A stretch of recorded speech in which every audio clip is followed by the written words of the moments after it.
I've been using the Bank of America Advantage banking account for a while now. And in this video, I'm giving you my honest and unbiased review of whether it's worth considering in 2025. Bank of America offers three types of Advantage accounts: Safe Balance, Advantage Plus, and Advantage Relationship, each designed for different banking needs. The app is sleek and easy to use, and the Erica virtual assistant makes managing your money more intuitive. You also get access to one of the largest branch and ATM networks in the country, with over 15,000 ATMs and thousands of physical locations, which is great if you still prefer in-person service. Another highlight is the Preferred Rewards program, which offers benefits like lower fees and better rates for customers who maintain qualifying balances. That said, there are some drawbacks to be aware of.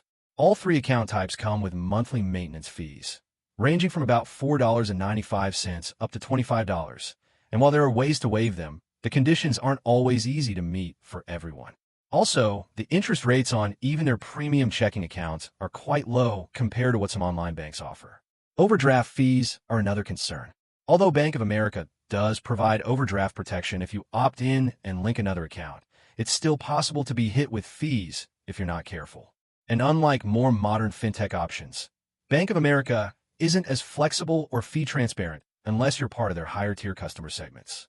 So overall, Bank of America's Advantage checking accounts offer convenience, strong digital tools, and nationwide accessibility, especially for those who value a traditional banking presence.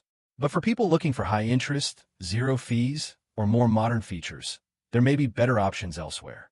If this review helped you out, please support the channel with a super thanks, and don't forget to subscribe for more honest reviews. See you in the next one.